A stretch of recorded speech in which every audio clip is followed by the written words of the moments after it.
arroza ahatearekin laranjaerara ingo dugu. Laranjaerara, azkenean ahatea laranjaerara klasikoa. Baguk hori arrozarekin naztuko du. Sukaldariak nola ateratzen dituzute izenak? Laranja erara edo... Nik sukaldari batzuekin egon da, eta gehiago bereiek onartuta, denbora gehiago pasatu zuten errezeta izena... Pensat, bai, Bai, kartan, gaur egun karta bat, jatetxe batzuetako karta irakurtzea, literatura irakurtzea. Noski, bai, eta erdia ez da ulertzen, claro. Claro, zuk irakurtzen oso, 10 lerrotako, bueno ez, bi lerrotako izan bat, eta erotatzen izute... Bi ondo, olako bai, olako... Olako gauza desatezu, Bai. Ez da nobeto... Baina gero bestela, aditz berezi batzuk eta dekonstruituak, eta horrelako gauzak hasten direnean, garai bateko arroz perejituak eta ja ez dira... Arroz perejituak segura eskin beste modu batean dituko. Soin arroz perejituak deituko litzaieke... Ez da dezagun...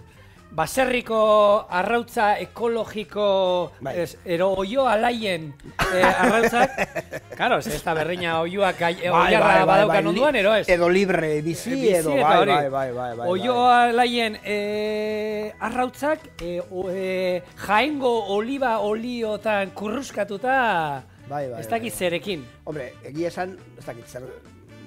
Sukaldaritza berriarekin datorren kontua da, ez? Baina azken finean, guk esaten dugunean arroza, ez da berdina arroza modu bateko da bestak, askotan gauza horiek ere adierazi behar direla zegatzen dezun, ez? Ezakita, olio, esan dezun hori adibidea besteik, ez da olio alaiena, baina, olio alaiak esan nahiko luke, igual estresi gabe, eta hori gaur egun importan. Bako zein ditzen zen gallina feliz. Oio alaia izena, bai, zein edien horiek, oiarra dauden, ez da berdina. Oiarra dauden... Baserritan, oiarra dauden horre die gallina feliz. Ze beste, gaina bakizu, oietatik horrek ernaldu eta txitateako zan. Bestetatik ez. Eta horretik deitzen zaio, arrautza, oio alaien...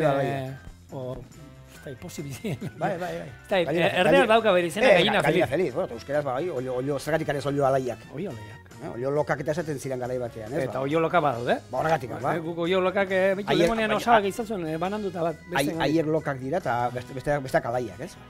Bueno, guk hemen, segi esan, atea aurkitzea gaur egun, hemen ez dauko ohitura handirik atea jateko. Hemen iparraldean bai, baina hegoaldean ez dago ohitura handirik. Eta zaila izaten da, orduan zein dut, Magreta niko erresa da aurkitzen, gaur egun. Eta Magreta paparra, izango zana, ahatearen paparra, erabiliko dut errezeta honetan. Koipeak endu diot, eta koipea zingo dut, lehenengo hemen, gorritu ingo dut, eta hemen, hasiko da, koipe hori erabilingo dut. Gero erregosteko barazkia dauzkan hemen, tipulina, baratxurik, porrua eta hori. Eta orduan hor, ate zapore gehiago izango. Olio erabili beharren, olio pixka bebota aldiot. Hau izango litzateke koipe animala. Bai, hori da. Ze badakizu orain modan dagoela palma olioaren kontu hori, bai, hor palma olioaren, nundi noa, ze gaur egun, nik hor dago zorgine izan... Bai, nik hor uste dut pixka bat kontuak hartu beharko genituzkela lasaiago, ia ze ateratzen dan mendikan urte edo denpora puska batera behintzat, ze nik uste hor, zuk esan dezun bezala hor, interes bat baino gehiago dagoela, oza, hor, garai batean, koipea zan. Eta Euskal Herrian ere, segun nun bizi zinen, erabiliko zenuen koipe bat edo beste bat. Gero, derrepente hasi zan, nutrizioaren aldik esan lehidete, koipeak vegetala izan behar du, landare olioak asko zobeak dira, eta egia da, koipe animalak baino, ze... Bai, lehen txerrian gantzate bitzen zukaldatzeko, kosinatzeko baina. Eta gaur egun, erabilditeke, baina askoz ere naturalagoak eta dira, gantzazido, insaturatuagoak gehiago dauzkatelako, eta bar. Orduan, pasatu ginen denak edo nutrizioa pasatu zen, landare jatorriko olioak erabiltzen. Ekilore olioa eta olioa. Oliba olioa batez ere, ekilorea eta pixka bat, merkeagoa zen, baina, eta etzan... Eta gaur egun, hasi dira esaten, palma olioak, ez dakizek kalte ekartzen dituela, urtetan ez du problemarik euki, eta bain, orduan, nik esaten dutena da. Noski, guk ere, nik behintzat aldatu dut pentsamentua, orain urte batzutik ona, esaten duztenakin, ikerketak zientziak frogatzen duenarekin, baina gaur egun ez ote dan horren atzean bestelako interes ekonomikorik ere egongo, freskagarriekin eta gertatu dan bezala. Poliki, edo garai batean goatzen zea, aragi gorriarekin eta hor. Eta arrai urdina begarai batean etzan ona, eta gaur egun arrai urdina hobena da. Hobena da, bestea baino arrai zuria edo, hor atzetik demostratzen danean edo argumento zientifikoak daudenean, arraien kasuan gantzazidoen kontua izan zen, omega 6, omega 3, olakoak gehiago dituztela eta hobeak direla, nutritiboagoak eta digestiboagoak direla, bale? Nik, oin palma olioaren nik atela dizut gaia gaur, baina eske tipikoa da, ez? Irakurtzen dezu egunkarietan eta askotan ez dakizu kanpaina publizitario interes jakin bat zuen arabera montatutakoa dan, edo benetan hortik aterako da zer. Hortik nik pixka bat orain, jendean nahi baldin badu erreparo pixka batekin hartu. Zer dauka, berez, kontra ze esaten dute palma olioaren kontra? Oso ondo ez dakit. Kalte, gaixotasun kardiobaskularrak ez dituela besteak bezala babesten, ez dakit zer da, orduan. Orain arte, landare jatorriko olioak, koipeak gomendatzen bagenituen, nik ez dut ikusi, ez dut ulertzen horretik, zer daukan txarra palma olioak bestelako landare olioei begira. Egia esan, palma olioa, ia ikusten baduzu, galleta kontuk eta olakoetan da, eta mila gauzetan da. Mila gauzetan da, asko erabiltzen da. Segurazki merkeagoa izango da. Segurazki produkzioan, modu industrialean erresago erabiliko da. Eukiko ditu bere arrazoiak, baina nik ez dakit orain zergatikan, ez badago bestelako arrazoi, osasun arrazoirik, nik oraindikan argi eta garbi ikusi ez ditudanak. Ez dagoenik, baina nik oraindik ez dudala ikusi, esateko nik, hobe dezute, sukaldean palma oliorik erabili nahi espaldin bada ondo, baina, gaur egun industrian, zuk esan duzu bezala, hain sartua dagoenez, industrian, batez ere segun ze elikaduretan, elikagaitan, oso zaila iruditzen zait orain. Nik kontra bai zer daukadan gehien, bere kontra? Palma olioa izateko, oianak eta ari dira, erabat deusezten da, eta txikitzen, palmondo oie kultibatzeko. Orduan, ekologikoki, egia zen, aukeran oiana nahi dut. Arrozera bueltatuz, ez? Arrozean, por ejemplo, urtetik urtera ez dago diferentzia hondirik, baina 10 urteetako produzioak hartuz, ikusten da, segun herrialdetan zenbat hektarea jartzen dituzten produkziorako arrozarekin, eta urtetik urtera ez, baina 10 urteko aldeak hartuz, izugarrizko aldea dago, adibidez, aurten 2017 gaude da, 2016a nahiko urte ona izan omen zan, klima ona izan zalako, eta munduan desente gehiago produzitu zan, baina milioika tonako diferentzia, Euskal Herrian edo Espainian ez hainbeste, baina gehiago Txina eta leku horietan, urtea ona datorrenean jartzen dituzte hainbat eta hainbat hektarea gehiago arroza produzitzeko, eta orduan horrek bai dauka diferentzia, baina gaur egun palma olioarekin ze pasatu da, igual emendikan urtatuzan ez dizut, efectivamente, oian batzuk edo baso batzuk deforestatu egin dituztela, txikitu dituztela, palmondoa landatzeko, erresagoa dalako, eta batez ere segurazki etekin ekonomiko merkeago, azkarragoa, bizkorragoa produzitzen duelako. Orduan, ez dakit, arrazoi osasunekoak daudenean, aipatuko ditugu bitartean, ni ez naiz ausartzen palma olioaren alde ere ez, baina kontra ere ez zer esatu. Hori da, egia da, oin modan daun kontua da. Eta, nik lekuan behar zeiz, jongo nintzen supermerkatun da hori egin erosketak egiten, eta jendia hori, gaietetan da, eta errezeta, etikete irakurtzen denak, zer daukan da, palma olioa. Eta bilatuko aldituzte gustoko gaietak palma oliorik gabe. Segurazki palma olioa sartu da industrian, maila horretan, eta ez da erresa palma olioa orain industriatik derrepentean kentzea, zaila da, uste zaila izango da. Orduan, baloratu beharko da ondo, noraino aipatzen dituzten kontu txar horiek egia diren, eta zerekin aurkeztu daiteke. Hori da beste kontu bat. Esatea, aragi gorria kendu, eta ze eskaintzen dizu horren ordez. Hamburguesak edo beste gauza ezain osasungarri batzuk, Bai, hori da, azukreak kentzeanakin, laite produktuekin gertatzen dena. Azukreak kentzen diozu, eta ero ez da izan gehitzen diozu. Edulkorante. Garai batean edulkoranteak ziren Garai batean, niko batzen ez aditiboen kontua, gehigarrien kontua atera zanean, eta egon zan zerrenda luze bat denak minbizia sortzen zutela. Bakizu, aditiboa gaur egun letra bat daukate aurretik. Estabilizantea, ez dakit, beste batzuk egon kortzailean dira bezala, zaporea ematen dute, beste batzuk konsistentzia handiagoa ematen diote, mila modutako. Eta garai batean egon zan, pixka bat, izugarrizko zerrenda luzeak egiten ziren gehigarriekin, esanaz, gehigarri hau txarrak zirela, denak zerrenda beltz batean sartzen zituzten, baina orduan industriari horiek kentzen badizkiotzu, alba da, deno dakigu gauza naturalak hobeak direla, freskotan konsumitzea hobea dela, ez armailora joan eta handik hartu beharra, baina zaila da askotan eguneroko menu guztiak bertako barazkiekin, bertako produktuekin egitea. Orduan, konservanteak, gehigarriak, aditiboak derrigorrezkoak dira.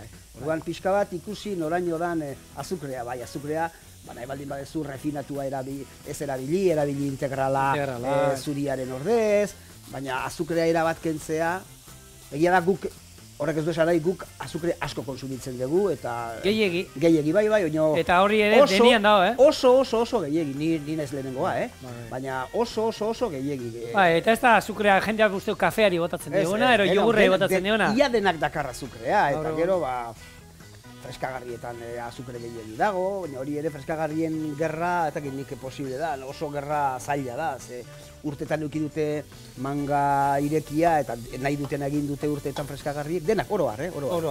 Eta industriak, eta botereak, eta lagunduta.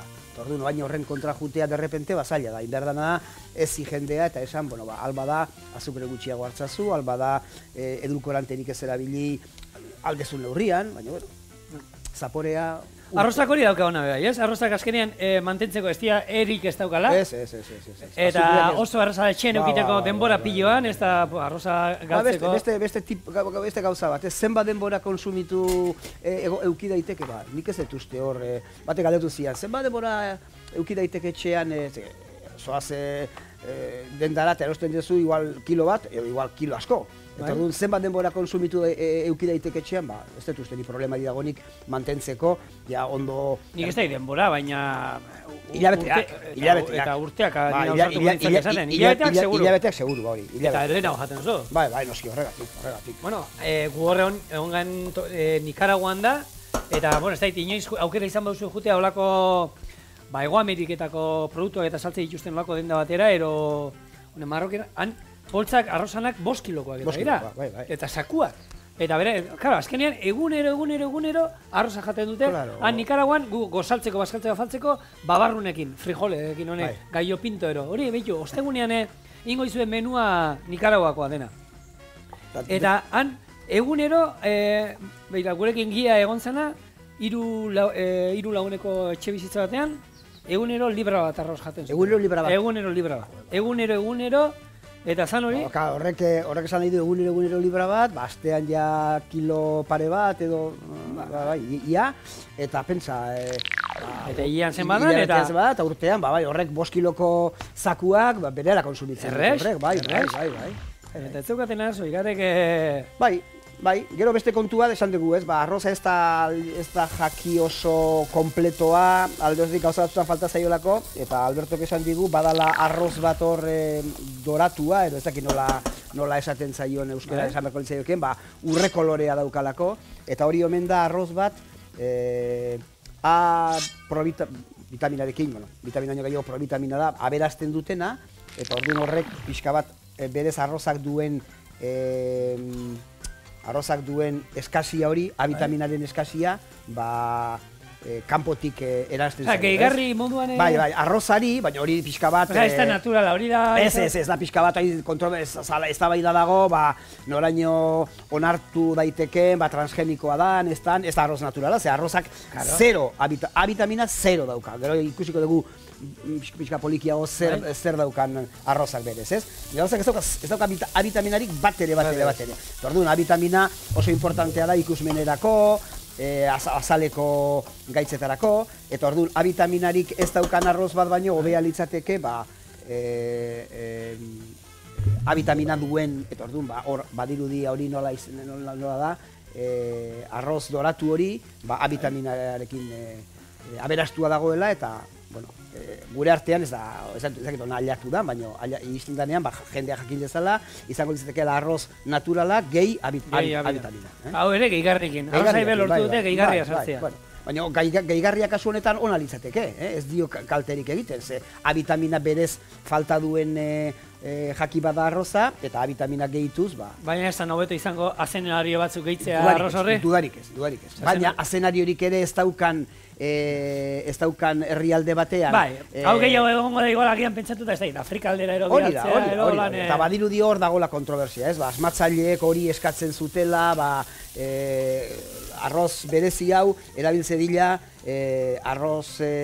Bai, bialtzen da horako herrialdetara. Eta bialtzekotan, arroz hori izan dadila arroz hobea edo osatuagoa edo A vitaminarekin, ez? Ze gauzak. Bai, eta bada, azkenean arroza, ikusten da, non baiten gertatu da olako katastrofe natural bat edo... Eta beti... Bialtzen dena beti arroza da. Arroza da, bueno, zergatik, tripa betetzeko hobena. Hori bai, asetasun sensazio bere alematen du, baina bestela ere, bai, ez, jaki segurua da, oinarrizko elikagaia da, beste gauza askorekin kombina daiteke, ze bialiko diezu, lata bat bidean galduko dana, arroza bialtzen diezu, eta bai. Sakuka da. Bai. Bueno, hemen, barazkiak denak, aurrenak tipuleina eta zenarioa jarri dut, gero porrua, tomatea, eta oin, hoxe, esan dakoa, ate bate izan ezkero, ate bat erabiliko genuke, eta nik oinko gure kasuan, paparra erabiliko du. Magarreta, jarriko pixkat gorritzen, horre sapore guztik nazten, eta gero gehituko diot arroza, eskukada bat pertsonako gutxi gora bera, hori lehen esan, 80 gramo ero. Persona bakoitzeko. Hola kalkulatzen da gutxi gora bera. Bai, hori da razioa, honi ere bai. Horre ere bai. Eta gero botako diot, laranja zukua. Laranja zukua gutxi gora bera, arroza baino pixka gutxio, 250 ero, hemen 300 ero izango dute arrozana, 250, eta ura beste horren beste, salda. Hemen salda daukate, oiasko salda lehengoa sobratu zaidana, bestela atea erabiliko bagenuke, ingo genukena da, ateai atara hankak eta salda batin ezurrekin, bere zurrekin salda bat, eta salda hori erabili egiteko. Eta gero azkenean hau, gero paella bat izango esan moduan, hemen utziko... Paella berezi bat. Paella berezi bat, eta nik, hau, onartu behar dut, errezeta hau, Madrileko sukaldari batena da, antzinako aitari oparitu zion liburu bat zaukan, eta ez dut sekulain. Eta laranja zukuarena, hori probatu nahi dut, nola tezen ez, azkenean, laranja zukua, bueno, gozoa bada. Bai.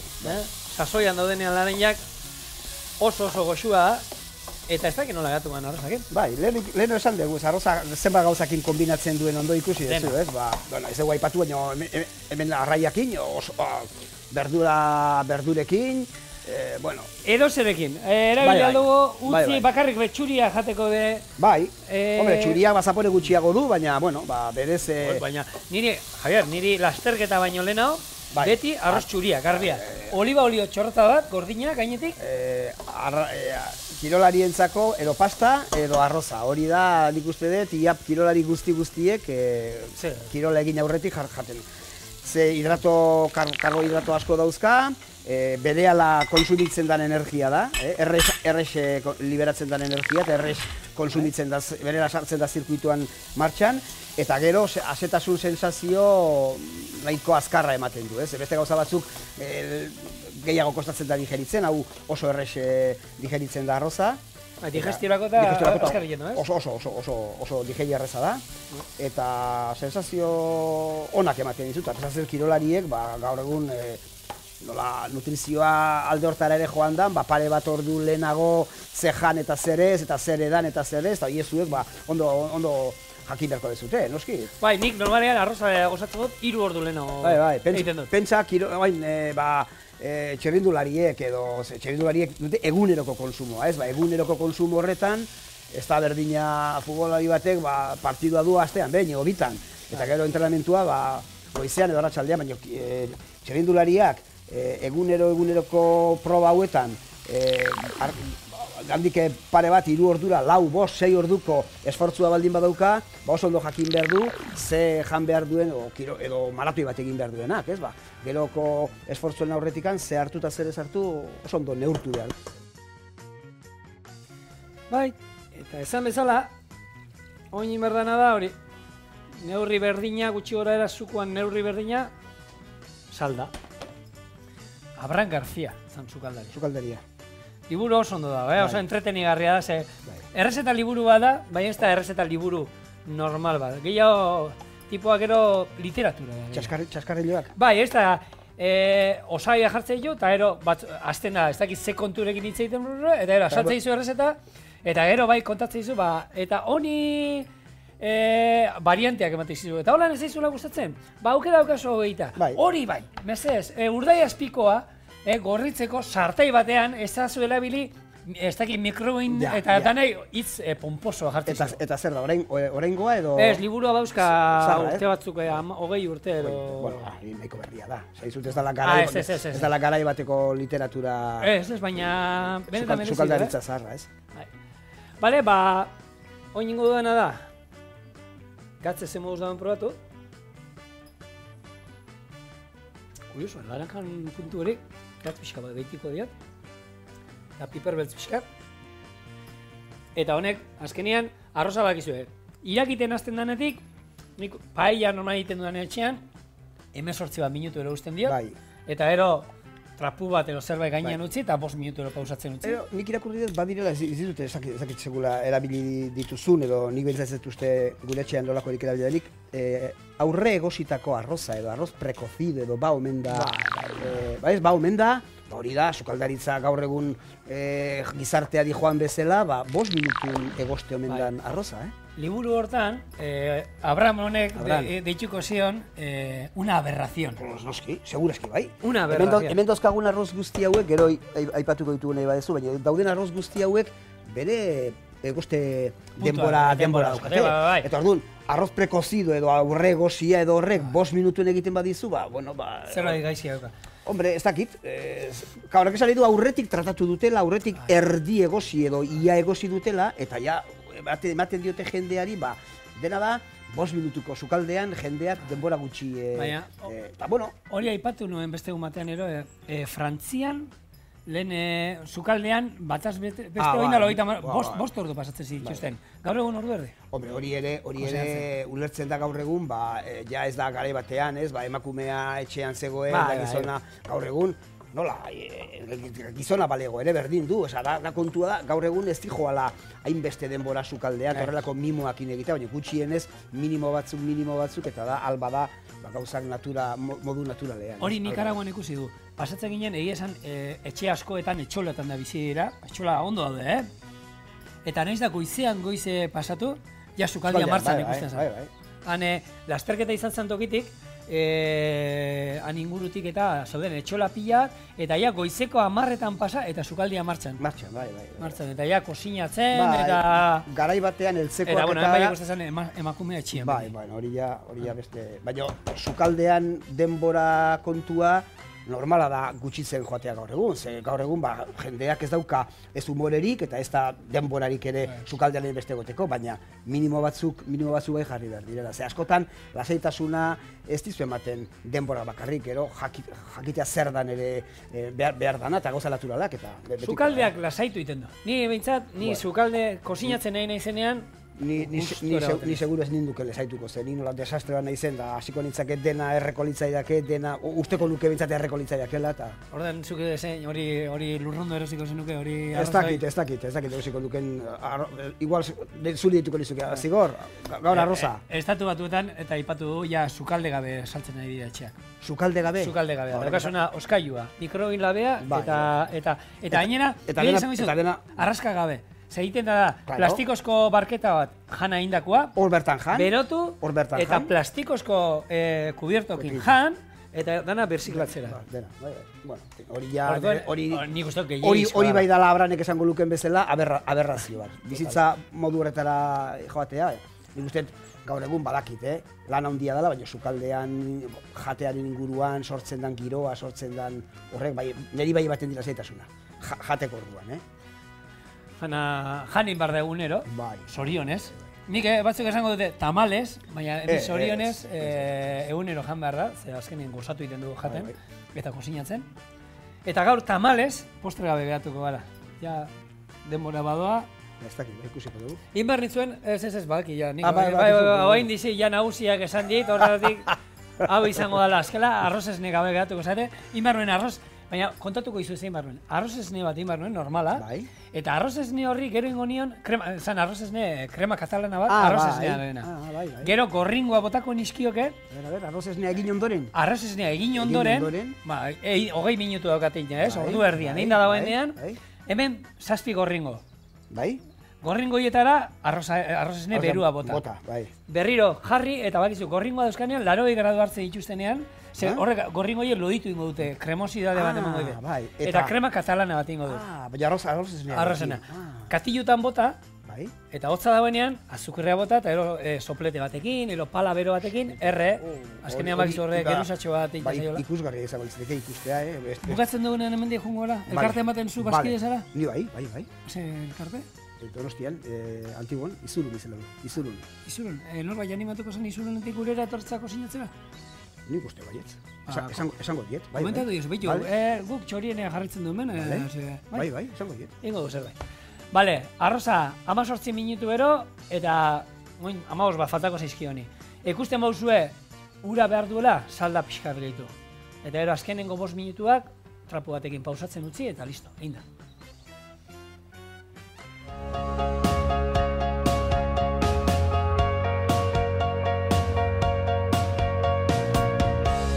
Hola, magoak nola egiten dute? Abrakadabra, bai. Artzila burtsila. Artzila burtsila. Bai, euskal magoak horrela da. Horrela, bai. Txan magoa zan, bai. Jarraitzen du, jarraitzen du. Egon da duela aste batzuk ere gontzan, uste dut, ez da izan dan, aste bukera baten olako magoen batuk ere, topaketa bat, eta txan antzegoen. Gaina antikotarra da, hombre. Ai? Antikotarra da, txan magoa, bai. Bale, paella. Paella deitzen diote, nola zan?